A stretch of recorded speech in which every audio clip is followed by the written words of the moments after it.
Hello everyone, I'm Tejan Alexander from Java Institute for Advanced Technology in Sri Lanka. Welcome back to the DBMS Q&A series. In the last video, we discussed what a database is and how to create databases and tables using the GUI method through MySQL Workbench and HeidiSQL.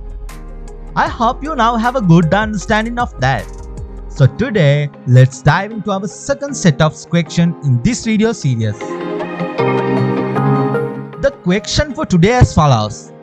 The board of directors of Sandhurna Production has decided to include all of their company information into a computer software.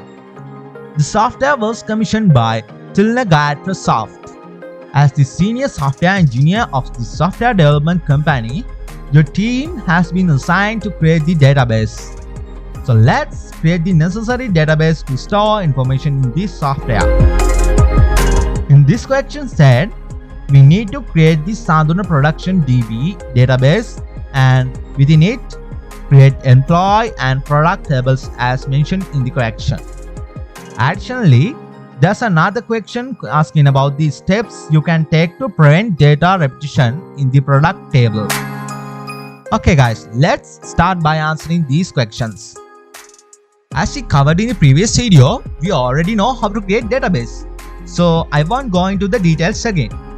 If you are new to this video series, you can watch the previous video by clicking the card displayed here. Now that we have created the database, so let's move on to the creating the employee table. Following the question's instructions, I am creating the employee table. Since we are familiar with creating tables from the previous video, so I will go through this part a bit faster. Alright, the table is created. And now we need to choose a primary key. If you are wondering what that is, no worries, I'll teach you about it now. In the world of the database management systems, a key plays a crucial role. A key is an attribute or a set of attributes that serves to uniquely identify a tuple in a relation. For those new to the terminology, a tuple is simply another term for a row. Keys are integral in establishing relationships between different tables and columns within a relational database. Let's explore the 5 major types of keys. Number 1. Candidate key. Number 2. Primary key. Number 3. Composite key. Number 4. Alternative key. Number 5. Foreign key.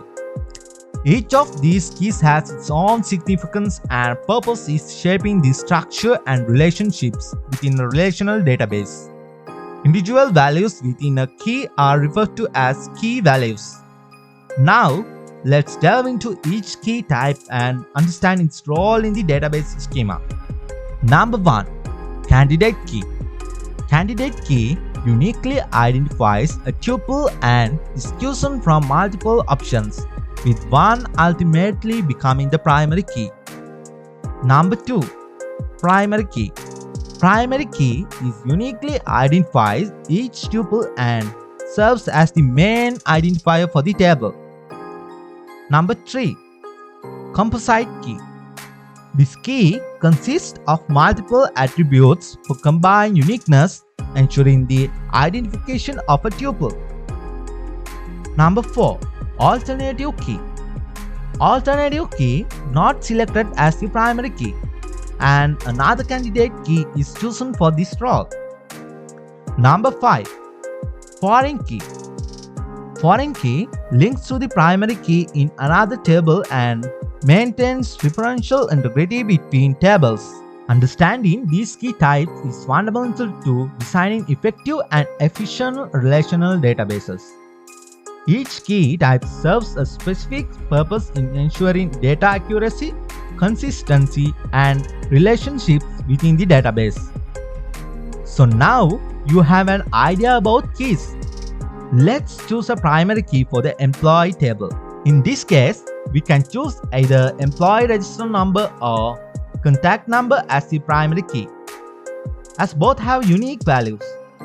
However, practicality leads us to choose employee register number as the primary key, so marking it accordingly. Now, Moving on to the product table, we create it according to the question instructions. Here, we easily choose product ID as our primary key. But what about preventing data repetition in the product table? Let's tackle this with an example. I drafted the product table and added some data.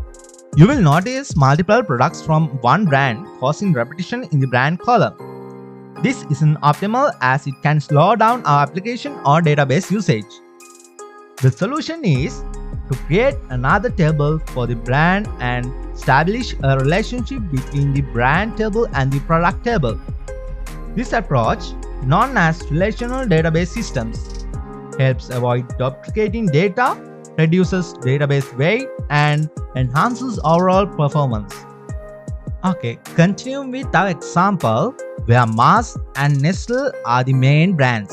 We observe various products associated with this brand in the table, causing brand names to duplicate. This repetition increases the database weight, impacting performance. For instance, if 1000 customers purchase chocolates from the Nestle brand and Nestle has 6 characters, we need to allocate space for 6000 characters in our database. It's a heavy load. To alleviate this, the solution is to create another table specifically for brand and establish a relationship with the product table using a foreign key. In this step, we assign brand ID 1 to Nestle and brand ID 2 to Mars. Then, we link these to the products table. Now, instead of duplicating the entire brand name for each product, we only reference the brand ID, significantly reducing the database's weight and enhance its performance. By doing this, if we multiply the same amount for 1000 customers, we now only require space for 1000 characters. This efficient approach not only reduces the database load but also contributes to enhancing overall performance. Applying this theory to our case, I will create another table for brand, setting the primary key as brand ID. Simultaneously, I'll rename the brand column in the product table to brand ID.